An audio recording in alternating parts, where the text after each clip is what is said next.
Salut, alors aujourd'hui dans cette vidéo, on va construire ensemble un échangeur de chaleur avec du tube cuivre, donc du tube cuivre en diamètre 42 et du tube cuivre en diamètre 54.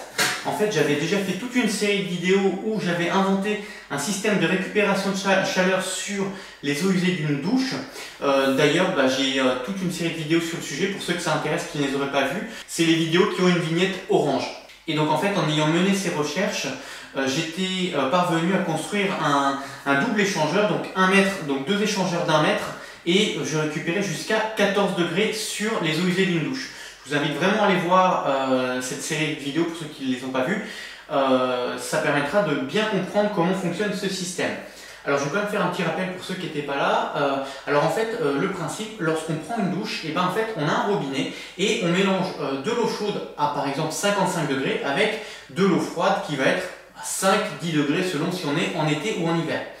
Et donc sur notre robinet, on va faire notre mélange. On va avoir une eau qui va sortir du pommeau à peut-être 41-42 degrés et puis qui va arriver sur nous à les 39-40 degrés. Voilà. L'eau va ruisseler sur le corps et puis va arriver au siphon. Et lorsqu'elle arrive au siphon, cette eau elle est encore chaude, elle est encore à peu près à 35 degrés. Et en fait, ce qui va se passer, c'est que sur cette douche, là c'est une douche d'angle en fait qui fait 1,20 m de long. Donc sur cette douche, on va avoir un siphon, voilà, qui sera comme ceci. On va avoir un siphon et en fait, l'idée c'est que sur ce siphon, on va mettre le récupérateur de chaleur. Et ce récupérateur de chaleur, comment est-ce qu'il fonctionne? En fait, dans le tube du milieu, donc le tube qui est en 42 et donc qui correspond à ce diamètre-là, on va avoir les eaux usées chaudes qui vont circuler. Et puis autour de ce tube, en fait, on va avoir l'arrivée d'eau froide. Et ce qui fait qu'en fait, l'arrivée d'eau froide qui va arriver au robinet, qu'est-ce qui va se passer? Au lieu d'arriver à 5 ou 10 degrés, elle va passer autour du tube des eaux usées qui sont à peut-être 35 degrés. Et puis les eaux usées qui sont à 35 degrés, elles vont se refroidir. Et l'eau froide qui est à 5 degrés, elle va se réchauffer. Et en fait, en faisant ça, pour avoir les mêmes 40 degrés au pommeau de douche, on utilisera moins d'eau chaude et plus d'eau froide. Voilà, et donc par rapport à ça, je vais construire un échangeur un petit peu spécial. Et puis on va voir ça ensemble aujourd'hui. Et donc là, je vais construire un échangeur qui aura une capacité de récupération beaucoup plus grande, beaucoup plus importante que les précédents. C'est-à-dire que les précédents sur un échangeur d'1 mètre, on récupérait peut-être sur 80 cm. Et donc j'avais 2 échangeurs comme ça. Et là, on va faire un échangeur de 2,50 m qui sera coudé comme ceci. Alors, comment est-ce que ça va se passer? On va avoir un premier gros tube, le tube en diamètre 54. Et ce tube, en fait, à l'intérieur, on va avoir, putain, pas évident, hein. Voilà, voilà, ok. Et puis, pour faire la jonction entre les deux tubes, on va avoir une adduction qui va passer comme ça, et puis qui va venir faire la jonction entre les deux tubes, voilà. Et puis ensuite, ici, je vais percer un trou pour faire un piquage, et puis on aura l'arrivée d'eau froide à un bout, et la sortie d'eau froide à l'autre bout. Et donc bien sûr, pour faire ça, en fait, je vais devoir cintrer un tube dans un autre en même temps. Et donc pour cela, ça va être un essai, quelque chose que j'ai encore jamais fait. Je vais tenter de mélanger plusieurs techniques de cintrage ensemble.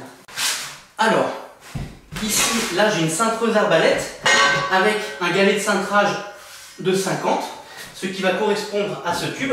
Et puis pour éviter que le tube intérieur s'écrase, en fait, on va mélanger la technique du cintrage au sable. Alors pour ceux qui seraient intéressés par le travail du tube cuivre, je rappelle que j'ai écrit un livre qui s'appelle Le guide du tube cuivre où je présente toutes les techniques qui peuvent être utilisées pour travailler le tube cuivre. Et il y a tous les liens qui sont en dessous dans la description. Alors comment est-ce que ça va se passer? Déjà, première chose, il va falloir faire sauter la petite butée qu'il y a sur la réduction parce qu'elle empêche le tube de pouvoir traverser. Et moi je veux que ça traverse vu que ça va servir à faire un échangeur. On va prendre la lime.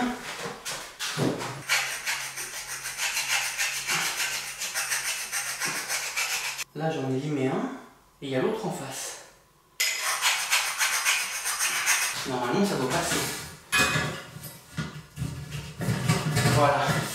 Là, et puis du coup comme ça on pourra faire la jonction. Donc une réduction et puis la deuxième. Alors là j'ai laissé un petit espace, j'ai ma réduction qui se trouve ensuite ici. J'ai la même chose de l'autre côté.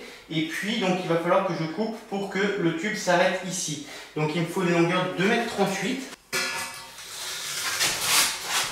Bon, alors maintenant, je vais prendre du fil électrique 2,5 mm². Je vais le dénuder, c'est une lame en cuivre, et je vais le souder sur le tube intérieur. Alors, pourquoi est-ce que je vais faire ça? Pour plusieurs raisons. Premièrement, ça va augmenter la surface d'échange thermique. Et deuxièmement, et ça c'est la raison la plus importante, ça va permettre de casser le flux de circulation de l'eau. C'est-à-dire qu'en fait, l'eau qui va circuler autour de ce tube, elle va circuler extrêmement lentement et on aura un flux laminaire. Et on a trois types de flux, le flux laminaire, le flux turbulent et le flux transitoire. Et en fait, vu qu'on a des vitesses d'écoulement très faibles, et ben en fait le flux va être laminaire. Et moi je veux casser ce flux laminaire pour obtenir un flux turbulent et avoir un meilleur échange thermique. Ça, pareil, je ne rentre pas dans le détail, j'en ai déjà parlé dans des vidéos précédentes. Et puis, nos eaux usées, elles cèdent de la chaleur, comme ça. Et en fait, si on est en écoulement laminaire, et ben cette lame d'eau qui se trouve ici en contact là, et ben elle va se réchauffer plus que celle qui est sur l'extérieur. Alors que si on a un écoulement turbulent, et donc du coup par rapport à ça, je vais enrouler du fil électrique autour de ce tube et je vais le souder. Allez, c'est parti. Alors, hop, tac. Bon, alors là je viens de dénuder 5,80 m de fil de cuivre en 2,5 mm². Ok. Ce fil, il va commencer en s'attachant ici. Et là maintenant, on va s'enrouler autour, comme ceci.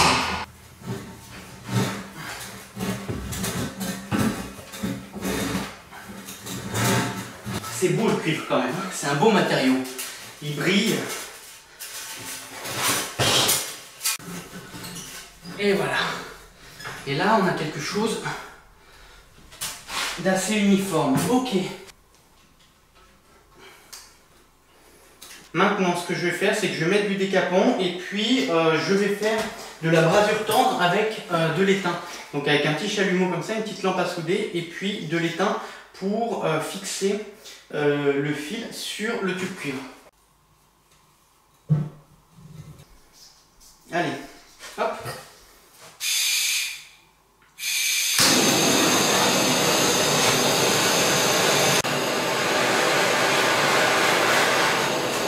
Voilà.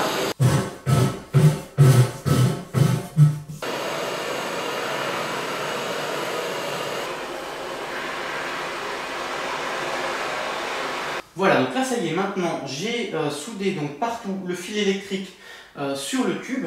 Maintenant je vais le laisser refroidir. Je vais lui faire une petite séance de nettoyage avec de la paille de fer. Ensuite je vais le recuire au milieu.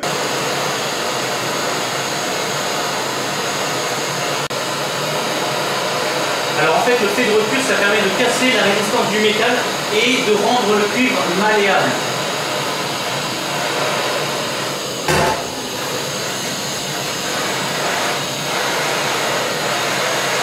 Et pourquoi est-ce que j'utilise celui-là et pas celui-là? Parce que le gaz, là, ça coûte pas cher, ça coûte une blinde.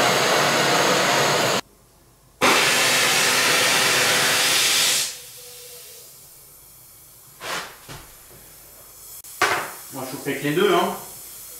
Ah voilà, ça y est. Là, on commence à avoir une couleur. Une belle couleur, bien rouge.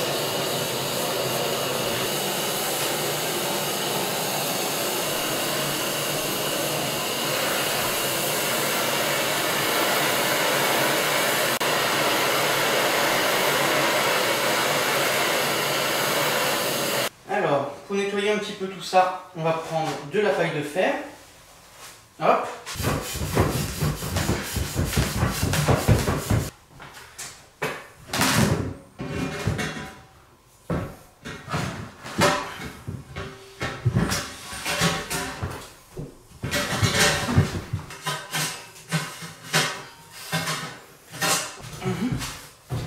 Là, comme ceci. Alors maintenant ce qui va se passer c'est que je vais remplir les deux tubes de sable. Donc le tube intérieur je vais le remplir de sable et l'espace qu'on a entre les deux tubes je vais également le remplir de sable. Donc pour ça c'est pas compliqué, je vais mettre un chiffon à un bout, remplir, tasser et mettre un chiffon à l'autre bout. Ok. Alors j'avoue que sur de tels diamètres c'est la première fois que je fais ça Et du coup, pour assurer le coup, normalement le chiffon il bouge pas ici, mais là je sais pas, pour assurer le coup, je vais lui mettre un petit bout de scotch quand même, histoire de le bloquer et qu'il puisse pas se barrer. Voilà.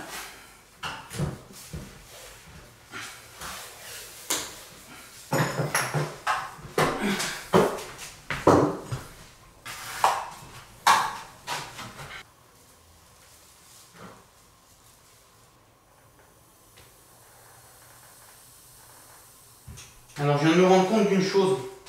En fait, ici je vais monter ma réduction, voilà, et puis donc j'aurai du sable dedans, et je vais faire mon cintrage.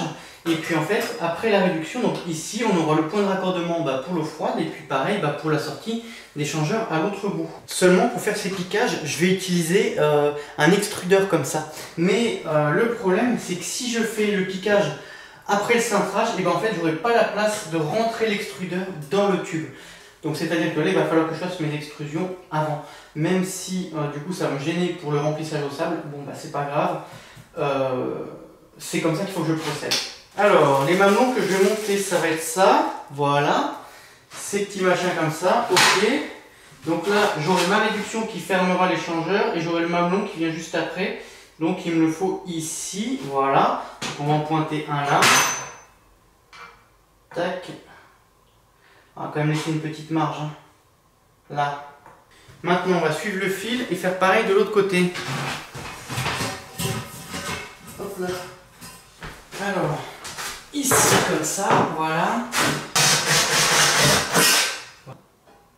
Voilà.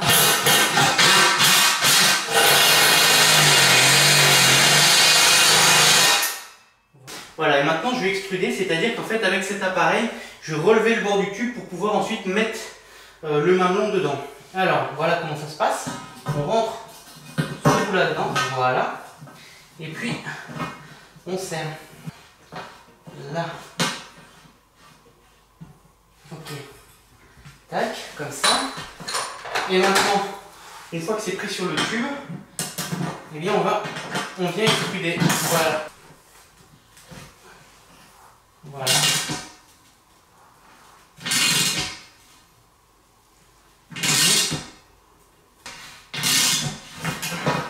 Et voilà. Alors, là.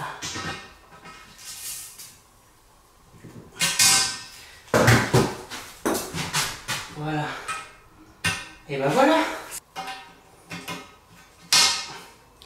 Voilà. On aura quelque chose comme ça, tu vois.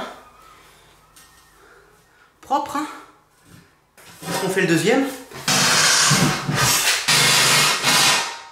Voilà. Et puis on resserre.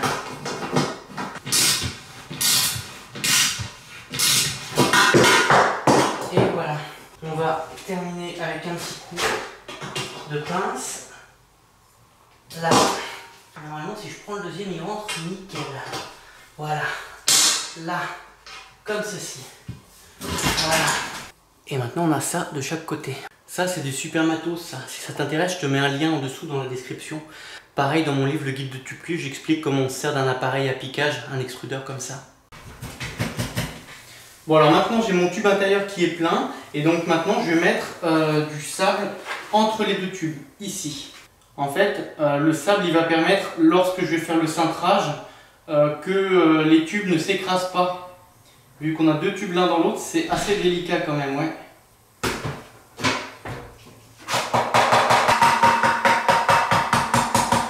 Bon, alors j'ai maintenant rempli le tube intérieur et puis le tube qui fait le périmètre. Donc maintenant, j'ai également bien tassé, donc c'est-à-dire que c'est bien rempli. Il n'y a pas de trou possible. Maintenant, donc, je vais boucher le petit espace qui est entre les deux en mettant la réduction. Voilà. Oh putain. Ah c'est bon, c'est facile que ça. Le poids que ça fait, c'est énorme. J'avais pas prévu que le sable il se mettrait dans la réduction et du coup ça m'empêche de l'emmancher correctement. Ça va être compliqué, ça va me déranger un petit peu je pense, ouais.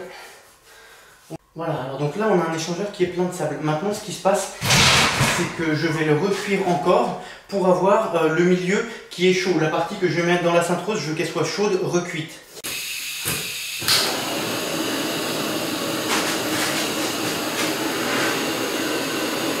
Ça prend des couleurs, c'est magnifique.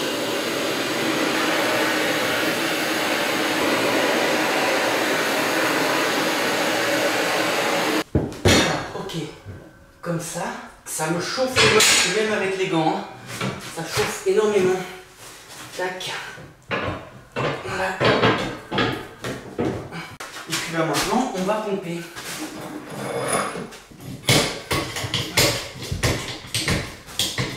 Donc, on va recontrôler qu'on soit bien au milieu.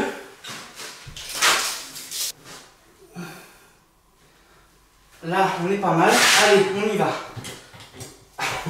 Premier essai, on va voir ce que ça donne. Ça devrait marcher normalement.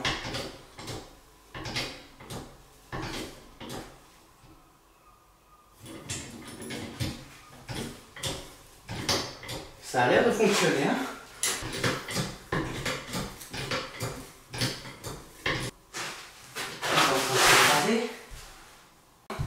S'écrase un petit peu quand même.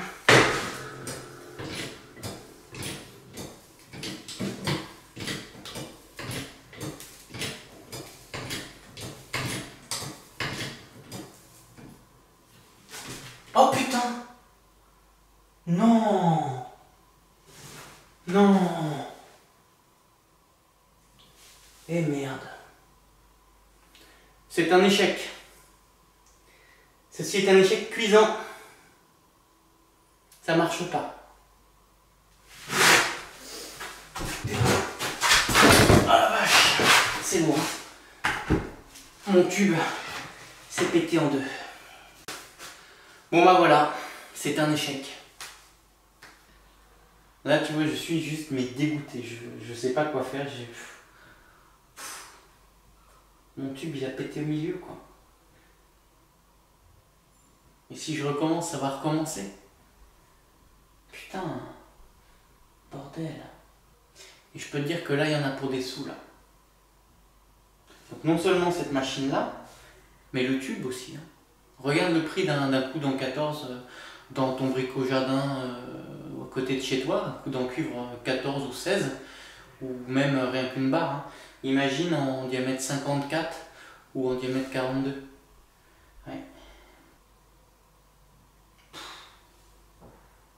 Bon ben voilà, ça y est, ça porte un nom, ça s'appelle un échec. Un échec, et puis bah, c'est également la fin des recherches pour moi parce que bah, j'ai été au bout. Je vois pas d'autre chose possible. Non. Mais là quand même avec ce système, j'avais un espoir de passer à une récupération plus conséquente. Oui, parce que j'avais deux échangeurs de 1 mètre qui permettaient de récupérer donc 14 degrés. Et sur les 1 mètre, il faut quand même compter qu'il y avait les réductions à chaque bout. On avait de la récupération que sur 88 cm de longueur. Et 88 cm de longueur x 2, donc bon, c'était quand même intéressant. Mais bon, là, on passait à un échangeur de 2 mètres, de 2 mètres 50. De 2 mètres 50 et puis une récupération sur une longueur de 2 mètres 30. Ou 2 mètres 35, je sais plus. Bon. C'est pas grave. Je vais me faire une brasure forte, ça va me redonner le moral.